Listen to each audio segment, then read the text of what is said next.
नमस्कार दोस्तों, मैं डॉक्टर चंद्रशेखर आपके अपने यूट्यूब चैनल शेखर एकेडमी 2.06 में स्वागत करता हूं। दोस्तों, इस चैनल के माध्यम से हम हिंदी व्याकरण, हिंदी साहित्य की बेहतरीन तैयारी करते हैं प्रत्येक एग्जाम के लिए। यदि आप चैनल पर नए हैं तो चैनल को ज़रूर से सब्सक्राइब कर लीजिए और बेल आइकन प्रेस कर लीजिए, जिससे कि आने वाली वीडियोज़ की नोटिफिकेशन सबसे पहले आपको मिले। आज की क्लास में हम हिंदी व्याकरण के महत्वपूर्ण प्रश्नों को करेंगे जो प्रत्येक कॉम्पिटिटिव एग्जाम में पूछे जाते हैं। तो चलिए क्लास को शुरू करते हैं। पहला प्रश्न है, देशभक्ति में कौन सा समास है? तो इसका सही उत्तर होगा ऑप्शन नंबर 1, तत्पुरुष समास। देखिए, तत्पुरुष समास में क्या होता है, जब भी कारक की कोई भी विभक्ति हो, ठीक है, कारक की कोई भी विभक्ति आ जाए, समास का जब आप विग्रह करेंगे, इसका विग्रह क्या होगा, देश के लिए भक्ति। ठीक है, देश के लिए भक्ति होगा। अब के लिए क्या कहाँ पर होता है, करण में होता है, विभक्ति में होता है ना। तो जहाँ पर भी आपको विभक्ति दिखे समास में, वहाँ पर आपको तत्पुरुष समास लगा देना है बिना कुछ सोचे। ठीक है, तो चलिए आगे चलते हैं। आज जितने भी ये सारे समास हैं, इनकी व्याख्या आगे मैं करते जाऊँगा। जहाँ जड़ पर चेतन का आरोप हो, वहाँ कौन सा अलंकार होता है? तो सही उत्तर होगा मानवीकरण। जब हम करते हैं, ठीक है, जब मानवीकरण करेंगे तभी जड़ पर क्या होता है, आरोप लगाते हैं, यानी कि जो मूल चेतना है, ठीक है, मूल चेतना। मान लीजिए कोई कवि को आपने, जब किसी कवि को आप पढ़ते हैं तो वो क्या करते हैं, किसी अमूर्त चीज को एक मानवीकरण का रूप दे देते हैं। ठीक है, तो वही क्या होता है, जड़ चेतन पर जो जहाँ पर जड़ पर क्या होता है, चेतन का आरोप कर दिया जाता है, उसको एक चेतना के रूप में दिखाया जाता है। ठीक है, तो चलिए आगे चलते हैं। पाप पुण्य में कौन सा समास है? आपने देखते ही लगा दिया होगा, द्वंद्व समास होगा। जहाँ पर दोनों पद क्या होते हैं, तो यहाँ पर दोनों पद आपके प्रधान होते हैं, इसलिए यहाँ पर क्या होगा, द्वंद्व समास होगा। चलिए आगे चलते हैं। वह अपने मित्र से अलग रहता है। जैसे आप अपने मित्र से कभी कभी अलग रहते होंगे, यदि आप डबल हैं यानी कि आप सिंगल नहीं हैं, तो देखिए, वह अपने मित्र से अलग रहता है अपादान से अलग होने पर। देखिए, एक होता है, ठीक है, यहाँ पर करण, यहाँ पर भी से होता है, के लिए से यहाँ पर भी आता है, एक से आता है आपका, जहाँ पर से अलग होने पर जहाँ पर भी होता है, यानी कि कोई चीज़ किसी चीज़ से अलग हो रही है तो वहाँ पर अपादान होगा। ठीक है, जैसे पेड़ से पत्ते अलग होते हैं, पेड़ से पत्ते गिर रहे हैं तो पेड़ से अलग हो रहे हैं, तो वहाँ पर क्या होगा, से अलग होने पर आपका अपादान होता है। रस भरा में कौन सा समास है? तो कौन सा समास होगा रस भरा में? तो रस भरा में होगा आपका, सही उत्तर होगा ऑप्शन नंबर दूसरा, रस से भरा। ठीक है, रस से भरा। ठीक है, रस से भरा क्या है, जैसे आम है। ठीक है, तो यहाँ पर से कहाँ पर आता है, तो करण, कर्ता ने कर्म को करण से। ठीक है, कारक आपको याद होंगे। मामा शब्द का बहुवचन क्या होगा? बताइए, मामा गण, मामा लोग, मामो, या फिर मामा। तो सही उत्तर होगा ऑप्शन नंबर डी, यानी कि मामा। ठीक है, नेता का स्त्री लिंग क्या होगा? स्त्रीलिंग क्या होगा? तो सही उत्तर होगा ऑप्शन नंबर सी, नेत्री। ठीक है, थोड़ा सा समय आपको दिया जाएगा, यदि आप वीडियो को देख रहे हैं थोड़ा सा, यदि आप नोट कर रहे हैं तो आप पॉज कर लीजिएगा। वीणा पाणी में कौन सा समास है? तो वीणा पाणी में कौन सा होगा, यानी कि जो वीणा को धारण करने वाले हैं, यानी कि कोई तीसरा व्यक्ति है, तीसरा मतलब वैसे ईश्वर है, तो जो जहाँ पर तीसरा पद प्रधान हो वहाँ पर क्या होता है, बहुव्रीहि समास होता है। तो ऑप्शन नंबर ए सही हो जाएगा। निम्नलिखित में से कौन सा शब्द पुल्लिंग है? ठीक है, तो कौन सा होगा? सुबह होती है। दृष्टि से हम देखते हैं, गलत भी हो सकती है, सही भी हो सकती है। तो दृष्टि भी क्या है? एक स्त्रीलिंग है। मिर्ची लगती है, लेकिन जीरा क्या है? एक पुल्लिंग शब्द है। ऑप्शन नंबर ए सही हो जाएगा। चलिए आगे चलते हैं। भाषा का जादूगर किसे कहा जाता है? तो इसका सही उत्तर होगा ऑप्शन नंबर दूसरा, शिवपूजन सहाय को। ठीक है। दोपहर में कौन सा समास है? देखिए दोपहर, ठीक है, दोपहर जहाँ पर भी संख्या आ जाए वहाँ पर क्या होता है? द्विगु समास होता है। आपको कभी कभी कन्फ्यूजन किस में होता होगा? आपको द्विगु और द्वंद्व में कभी कभी थोड़ा सा कन्फ्यूजन हो जाता होगा कि यहाँ पर द्वंद्व में क्या था, द्विगु में क्या था। देखिए द्विगु में वैसे ही दो आ जाता है। जब आप इसको पढ़ेंगे द्विगु द्विगु बोलिए तो आपको दो सुनाई देगा इस पर। तो जहाँ पर भी संख्या होगी मतलब द्विगु होगा। ठीक है, चलिए और आगे चल रहे हैं। कहे कवि बेनी बेनी बयाल की चुराई लेनी। ठीक है, तो यहाँ पर कौन सा अलंकार है? तो कौन सा अलंकार होगा? जहाँ पर एक शब्द दो बार आता है और उसका अर्थ अलग अलग हो जाता है, तो वहाँ पर आपको व्याख्या करने की ज़रूरत नहीं है, उसका अर्थ निकालने की ज़रूरत नहीं है। एग्जाम में वैसे भी इतना समय नहीं होता है। कुछ ट्रिक्स जान लीजिए आप। जैसे यमक में क्या होता है? दो शब्द आएंगे। ठीक है, दो शब्द आएंगे। और श्लेष में क्या होता है? एक ही शब्द आएगा। जैसे ये बेनी है, मान लीजिए बेनी आ गया।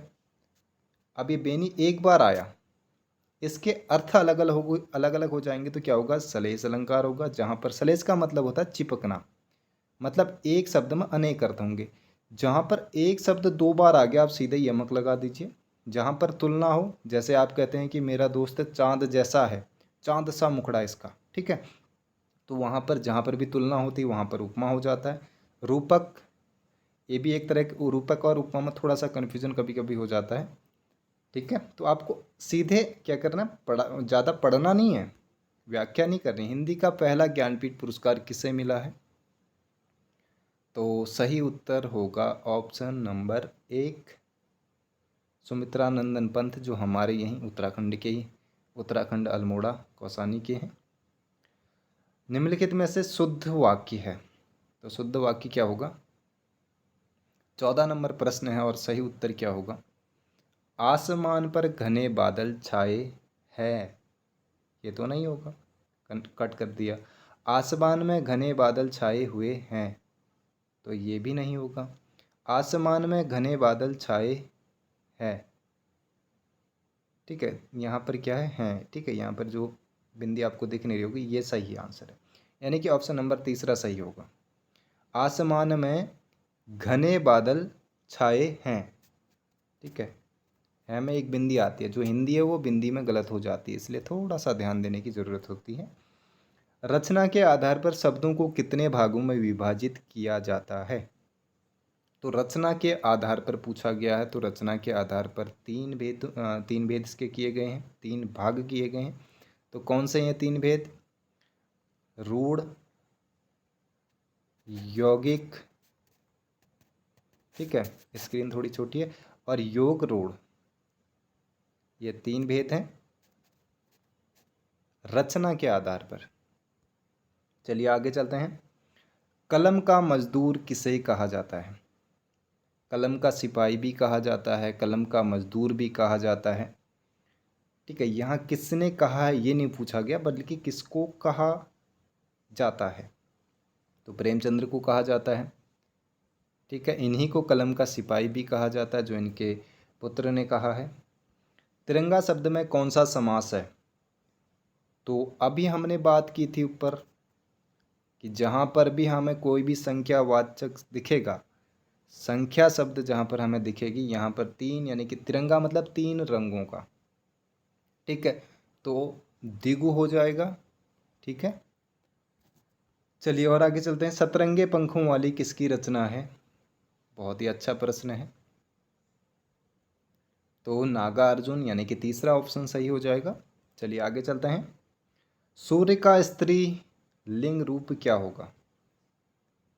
तो क्या होगा? पहला ऑप्शन गलत हो जाएगा सूर्य, ये भी गलत हो जाएगा। ऑप्शन नंबर तीसरा सही होगा सूर्य। ठीक है। 20 नंबर प्रश्न है, कलाधर निम्नलिखित में से किसका उपनाम है? तो किसका उपनाम है? सुमित्रानंदन पंत है, इनका जो पंत है ये क्या है? उपनाम है। ठीक है। और जयशंकर प्रसाद का कलाधर है। और प्रेमचंद्र को हम क्या बोलते हैं? धनपत, इनका जो मूल नाम है। सूर्यकांत त्रिपाठी निराला का निराला नाम उपनाम है। ठीक है, निराला जो इनका है वो उपनाम है। ये भी आपको थोड़ा सा ध्यान में रखना। इसका सही उत्तर होगा ऑप्शन नंबर दूसरा, जयशंकर प्रसाद। शुद्ध वर्तनी का चयन कीजिए। तो शुद्ध वर्तनी होगी, देखते ही आपने लगा दिया होगा, बहुत ही सरल प्रश्न है, ऑप्शन नंबर डी। चलिए आगे चलते हैं। वर्तमान में हिंदी का प्रचलित रूप कौन सा है? यानी कि जो हम अभी प्रयोग कर रहे हैं ये किस हिंदी के किस रूप में आता है? तो ये आता है खड़ी बोली में। चलिए और आगे चलते हैं। निम्नलिखित में से शुद्ध शब्द है, ये शब्द आपने कई बार देखा होगा और कुछ बच्चे अभी इसको नहीं पहली बार देख रहे होंगे। तो सही उत्तर होगा ऑप्शन नंबर डी, ज्योत्सना। बहाव शब्द में प्रयुक्त प्रत्यय है, तो क्या होगा? प्रत्यय क्या होते हैं? जो शब्द के आगे शब्द के पीछे लगते हैं, उपसर्ग पहले लगते हैं। ठीक है, तो इसमें क्या होगा? सही उत्तर होगा ऑप्शन नंबर तीसरा, आव। ठीक है। निम्नलिखित में से तत्सम शब्द कौन सा है? तत्सम कौन से होते हैं? जो संस्कृत से सीधे क्या होते हैं? हिंदी में आ जाते हैं। यानी कि तत् मतलब समान, तत् का मतलब होता है समान। और किसके समान? तो संस्कृत के समान। ठीक है, तो ये सीधे वहाँ से ग्रहण किए गए हैं। तो इसका सही उत्तर होगा ऑप्शन नंबर डी, घोटक। पुरोहित में कौन सा उपसर्ग है? उपसर्ग हमने कहा पहले लगते हैं, तो पहले लगा होगा उपसर्ग। तो सही उत्तर होगा ऑप्शन नंबर ए, पुरोहित। यानी कि जो विसर्ग है, जब आप इसका संधि विच्छेद भी करते हैं ना, तो पुरोहित का, तो इसमें विसर्ग संधि होती है। और इसका सार्थक जब आप इसको समास में अगर आप इसको क्या करते हैं, एक करते हैं, तो विसर्ग हट जाता है। संधि में भी ये विसर्ग हट जाता है। वैसे ही क्या हो जाता है, यहाँ पर भी विसर्ग हट गया और क्या हो गया? पूरा शब्द पुरोहित। तो सही उत्तर होगा ऑप्शन नंबर एक। अव्यय के कितने भेद होते हैं? तो अव्यय के होते हैं जी 4 भेद। ऑप्शन नंबर तीसरा सही होगा। अब ये 4 भेद कौन कौन से होते हैं? तो क्रिया विशेषण होता है। क्रिया क्या होती है? जो सर्वनाम या फिर आपका संज्ञा, जब वो कोई कार्य करता है तो उसको क्रिया कहते हैं। फिर इसमें एक आता है संबंध, संबंध बोधक। इसका दूसरा भाग है संबंध, दूसरा जो भेद है संबंध बोधक। फिर आता है जी समुच्चय बोधक।